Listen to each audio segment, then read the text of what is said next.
Art of Seduction. By Robert Greene. Preface. Thousands of years ago, power was mostly gained through physical violence, and maintained with brute strength. There was little need for subtlety. A king or emperor had to be merciless. Only a select few had power, but no one suffered under this scheme of things more than women. They had no way to compete, no weapon at their disposal. That could make a man do what they wanted politically, socially, or even in the home. Of course, men had one weakness, their insatiable desire for sex. A woman could always toy with this desire. But once she gave in to sex, the man was back in control, and if she withheld sex, he could simply look elsewhere or exert force. What good was a power that was so temporary and frail? Yet women had no choice but to submit to this condition.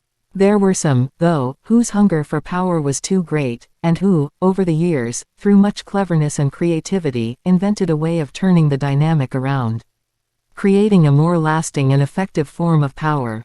These women, among them Bathsheba, from the Old Testament, Helen of Troy, the Chinese siren Xi, and the greatest of them all, Cleopatra, invented seduction. First, they would draw a man in, with an alluring appearance, designing their makeup and adornment, to fashion the image of a goddess come to life. By showing only glimpses of flesh, they would tease a man's imagination, stimulating the desire not just for sex, but for something greater, the chance to possess a fantasy figure. Once they had their victim's interest, these women would lure them away from the masculine world of war and politics, and get them to spend time in the feminine world, a world of luxury, spectacle, and pleasure. They might also lead them astray literally, taking them on a journey, as Cleopatra lured Julius Caesar on a trip down the Nile. Men would grow hooked on these refined, sensual pleasures, they would fall in love. But then, invariably, the women would turn cold and indifferent, confusing their victims. Just when the men wanted more, they found their pleasures withdrawn. They would be forced into pursuit, trying anything to win back the favors they once had tasted, and growing weak and emotional in the process. Men who had physical force and all the social power, men like King David, the Trojan Paris, Julius Caesar, Mark Antony, King Fu Chai, would find themselves becoming the slave of a woman. In the face of violence and brutality, these women made seduction a sophisticated art, the ultimate form of power and persuasion. They learned to work on the mind first, stimulating fantasies, keeping a man wanting more, creating patterns of hope and despair, the essence of seduction. Their power was not physical but psychological, not forceful but indirect and cunning. These first great seductresses were like military generals planning the destruction of an enemy, and indeed, early accounts of seduction often compare it to battle, the feminine version of warfare. For Cleopatra, it was a means of consolidating an empire. In seduction, the woman was no longer a passive sex object, she had become an active agent, a figure of power. With a few exceptions, the Latin poet Ovid, the medieval troubadours, men did not much concern themselves with such a frivolous art as seduction. Then, in the 17th century came a great change. Men grew interested in seduction, as a way to overcome a young woman's resistance to sex. History's first great male seducers, the Duc de Lauzun, the different sp. Spaniards who inspired the Don Juan legend, began to adopt the methods traditionally employed by women. They learned to dazzle with their appearance, often androgynous in nature, to stimulate the imagination, to play the coquette. They also added a new, masculine element to the game, seductive language, for they had discovered a woman's weakness for soft words. These two forms of seduction, the feminine use of appearances, and the masculine use of language, would often cross gender lines. Casanova would dazzle a woman with his clothes, Ninon de l'Enclos would charm a man with her words. At the same time that men were developing their version of seduction, others began to adapt the art for social purposes. As Europe's feudal system of government faded into the past, courtiers needed to get airway in court without the use of force.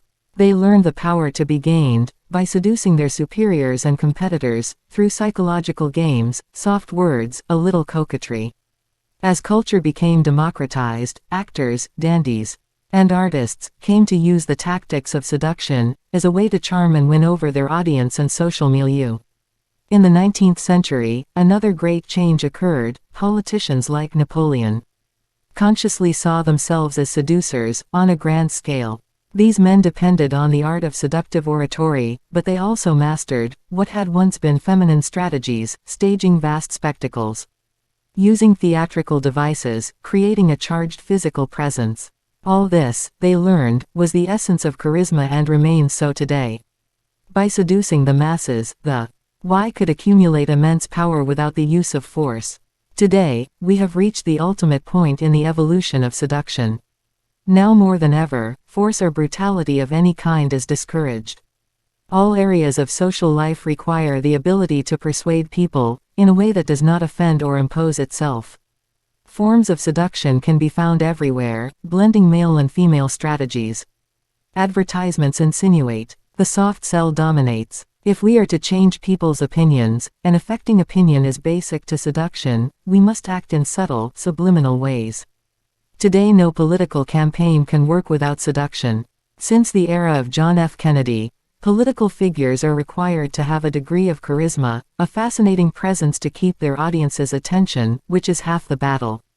The film world and media create a galaxy of seductive stars and images. We are saturated in the seductive.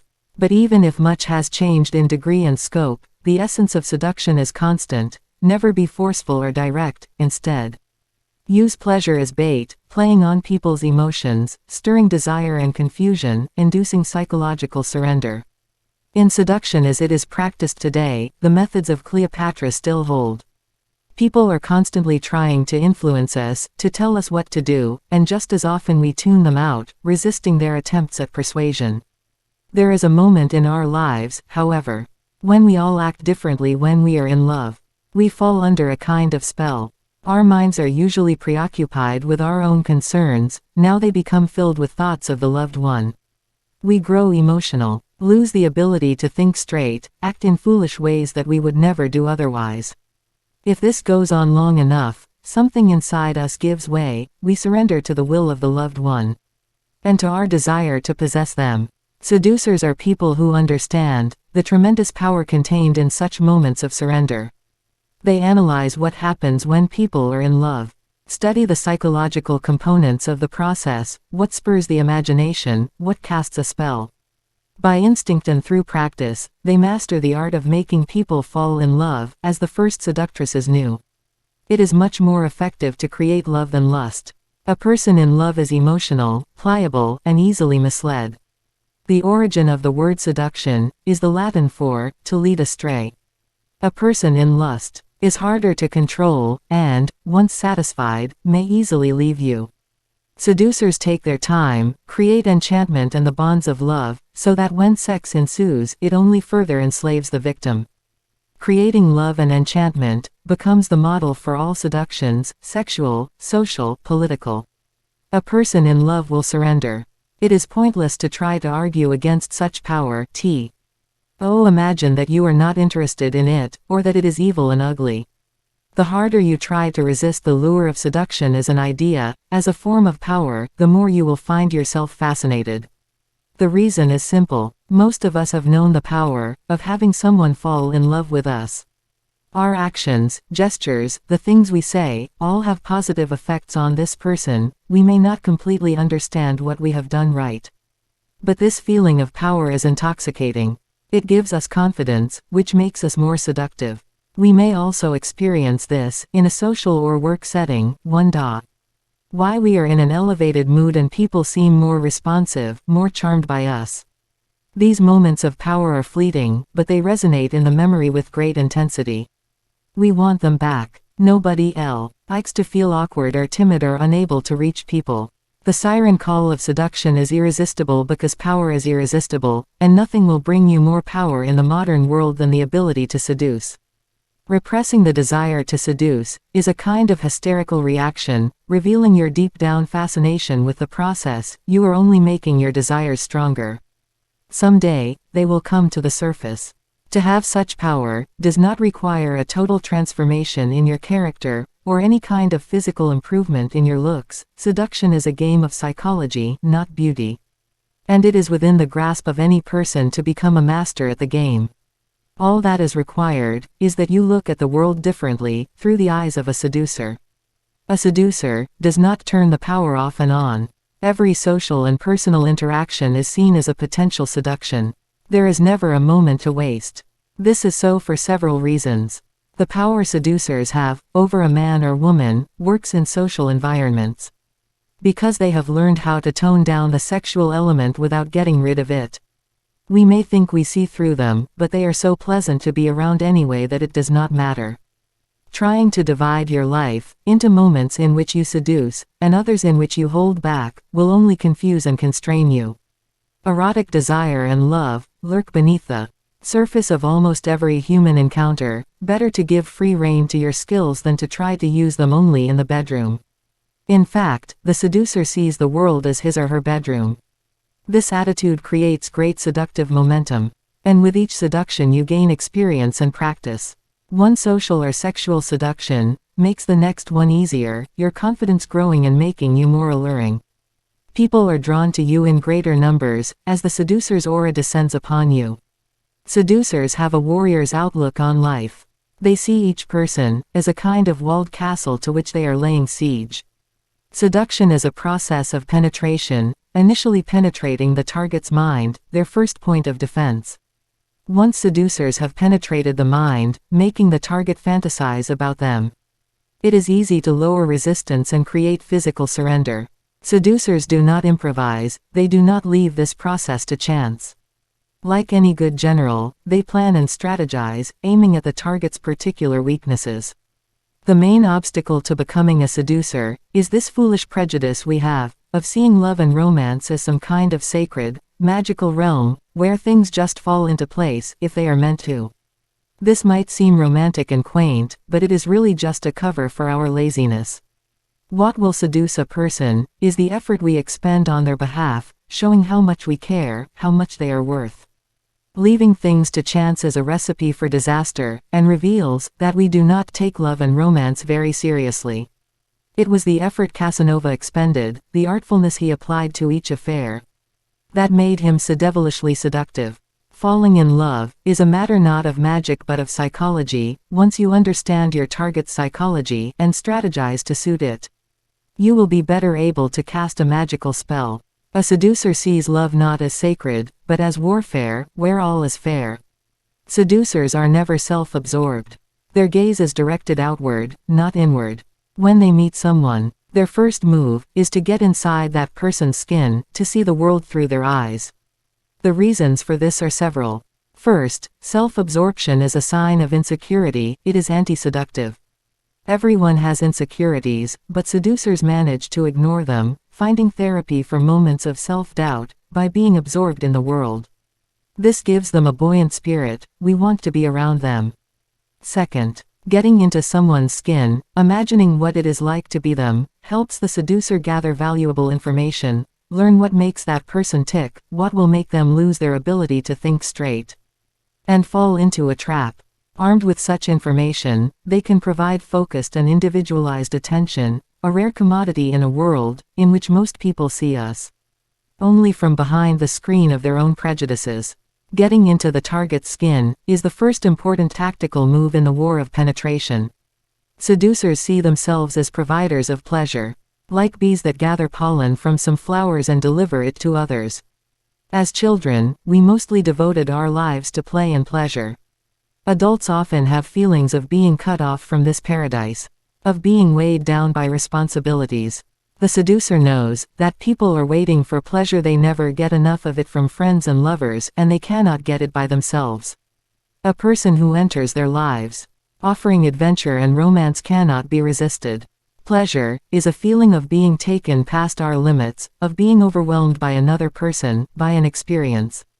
People are dying to be overwhelmed, to let go of their usual stubbornness. Sometimes, their resistance to us is a way of saying, "Please seduce me." Seducers know that the possibility of pleasure will make a person follow them, and the experience of it will make someone open up, weak to the touch. They also train themselves to be sensitive to pleasure, knowing that feeling pleasure themselves will make it much easier for them to infect the people around them. A seducer sees all of life as theater, everyone an actor. Most people feel they have constricted roles in life, which makes them unhappy. Seducers, on the other hand, can be anyone and can assume many roles. The archetype here is the god Zeus, insatiable seducer of young maidens, whose main weapon was the ability to assume the form of whatever person or animal would most appeal to his victim. Seducers take pleasure in performing, and are not weighed down by their identity, or by some need to be themselves, or to be natural. This freedom of theirs, this fluidity in body and spirit, is what makes them attractive. What people lack in life is not more reality but illusion, fantasy, play. The clothes that seducers wear, the places they take you to, their words and actions, are slightly heightened, not overly theatrical, but with a delightful edge of unreality, as if the two of you were living out a piece of fiction, or were characters in a film. Seduction is a kind of theater in real life, the meeting of illusion and reality. Finally, seducers are completely amoral in their approach to life. It is all a game, an arena for play. Knowing that the moralists, the crabbed repressed types, who croak about the evils of the seducer, secretly envy their power, they do not concern themselves with other people's opinions. They do not deal in moral judgments. Nothing could be less seductive. Everything is pliant, fluid, like life itself. Seduction is a form of deception, but people want to be led astray, they yearn to be seduced. If they didn't, seducers would not find so many willing victims. Get rid of any moralizing tendencies, adopt the seducer's playful philosophy, and you will find the rest of the process easy and natural. The art of seduction is designed to arm you with weapons of persuasion and charm, so that those around you will slowly lose their ability to resist, without knowing how, or why, it has happened. It is an art of war for delicate times. Every seduction has two elements that you must analyze and understand: first, yourself, and what is seductive about you, and second, your target, and the assumptions that will penetrate their defenses, and create surrender. The two sides are equally important. If you strategize without paying attention to the parts of your character that draw people to you, you will be seen as a mechanical seducer, slimy and manipulative. If you rely on your seductive personality, without paying attention to the other person, you will make terrible mistakes and limit your potential. Consequently, the art of seduction is divided into two parts. The first half, the seductive character, describes the 9 types of seducer, plus the anti-seducer. Studying these types will make you aware of what is inherently seductive in your character, the basic building block of any seduction. The second half, the seductive process, includes the 24 maneuvers and strategies that will instruct you on how to create a spell, break down people's resistance, give movement and force to your seduction, and induce surrender in your target. As a kind of bridge between the two parts, there is a chapter on the 18 types of victims of a seduction, each of them missing something from their lives, each cradling an emptiness you can fill. Knowing what type you are dealing with will help you put into practice the ideas in both sections. Ignore any part of this book and you will be an incomplete seducer. The ideas and strategies in the art of seduction are based on the writings and historical accounts of the most successful seducers in history. The sources include the seducer's own memoirs by Casanova, Errol Flynn, Natalie Barney, Marilyn Monroe, biographies of Cleopatra, Josephine Bonaparte, John F. Kennedy, Duke Ellington, handbooks on the subject, most notably Ovid's Art of Love, and fictional accounts of seductions, Choderlos de Leclos's Dangerous Liaisons, Soren Kierkegaard's The Seducer's Diary, Murasaki Shikibu's The Tale of Genji. The heroes and heroines of these literary works are generally modeled on real-life seducers.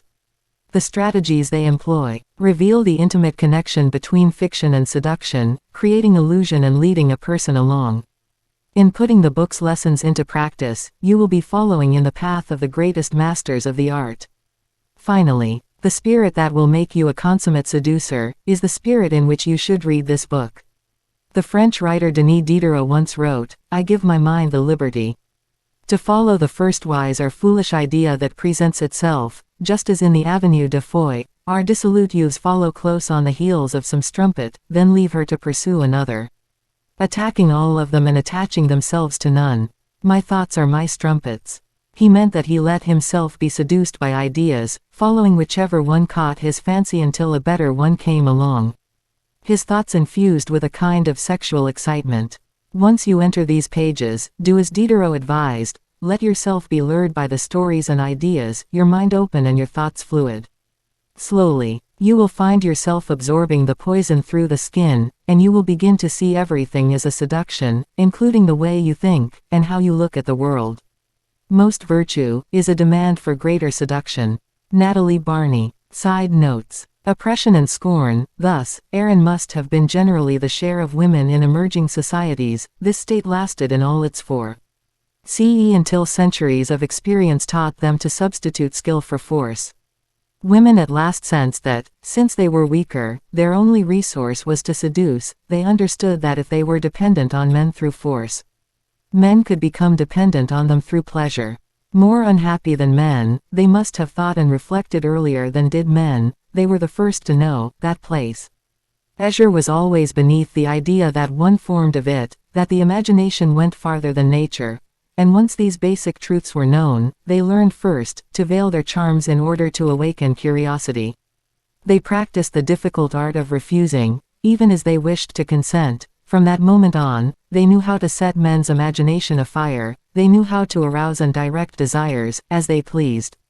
Thus did beauty and love come into being. Now the lot of women became less harsh, not that they had managed to liberate themselves entirely from the state of oppression to which their weakness condemned them, but in the state of perpetual war that continues to exist between women and men, one has seen them, with the help of the caresses, they have been able to invent, combat ceaselessly, and sometimes vanquish. Often more skillfully take advantage of the forces directed against them. Sometimes, too, men have turned against women these weapons the women had forged to combat them. And their slavery has become all the harsher for it. Choderlos de Leclos, On the Education of Women. Translated by Lydia Davis. In The Libertine Reader. Edited by Michael Faher. Much more genius is needed to make love than to command armies. Ninon de L'Enclos. Menelaus. If you are really going to kill her, then my blessing go with you, but you must do it now. Before her looks so twist the strings of your heart, that they turn your mind. For her eyes are like armies, and where her glances fall, there cities burn, until the dust of their ashes is blown. By her sighs, I know her, Menelans. And so do you, and all those who know her suffer. Hecuba, speaking about Helen of Troy and Euripides. The Trojan Women. Translated by Neil Curry. No man hath it in his power to overrule the deceitfulness of a woman. Marguerite of Navarre. This important sidetrack, by which woman succeeded in evading man's strength, and establishing herself in power, has not been given due consideration by historians. From the moment when the woman detached herself from the crowd, an individual finished product, offering delights which could not be obtained by force, but only by flattery, the reign of love's priestesses was inaugurated. It was a development of far-reaching importance in the history of civilization. Only by the circuitous route of the art of love could woman again assert authority. And this she did by asserting herself at the very point at which she would normally be a slave at the man's mercy. She had discovered the might of lust, the secret of the art of love, the demonic power of a passion artificially aroused and never satiated. The force tints unchained, was thenceforth to count among the most tremendous of the world's forces, and at moments to have power even over life and death. The deliberate spellbinding of man's senses was to have a magical effect upon him, opening up an infinitely wider range of sensation, and spurring him on as if impelled by an inspired dream. Alexander von Gleichen Russwurm. The World's Lure. Translated by Hannah Waller. The first thing to get in your head is that every single girl can be caught and that you'll catch her if you set your toils right. Birds will sooner fall dumb in springtime, cicadas in summer, or a hunting dog turn his back on a hare, than a lover's bland inducements can fail with a woman, even one you suppose reluctant will want it. Ovid, The Art of Love. Translated by Peter Green. The combination of these two elements, enchantment and surrender, is, then, essential to the love which we are discussing. What exists in love is surrender due to enchantment. Jose Ortega y Gasset. On Love. Translated by Toby Talbot. What is good? All that heightens the feeling of power, the will to power. Power itself in man. What is bad? All that proceeds from weakness. What is happiness? The feeling that power increases, that a resistance is overcome. Friedrich Nietzsche. The Antichrist. Translated by R.J. Hollingdale. The disaffection, neurosis, anguish and frustration encountered by psychoanalysis comes no doubt from being unable to love, or to be loved, from being unable to give, or take pleasure. But the radical disenchantment comes from seduction and its failure. Only those who lie completely outside seduction are ill, even if they remain fully capable of loving and making love. Psychoanalysis believes it treats the disorder of sex and desire, but in reality, it is dealing with the disorders of seduction. The most serious deficiencies always concern charm and not pleasure, enchantment, and not some vital or sexual satisfaction. Jean Baudrillard. Seduction, whatever is done from love, always occurs beyond good and evil.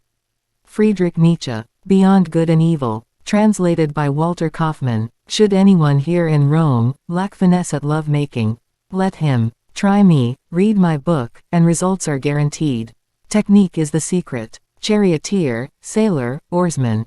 All need it. Technique can control love himself. Ovid. The Art of Love. Translated by Peter Green.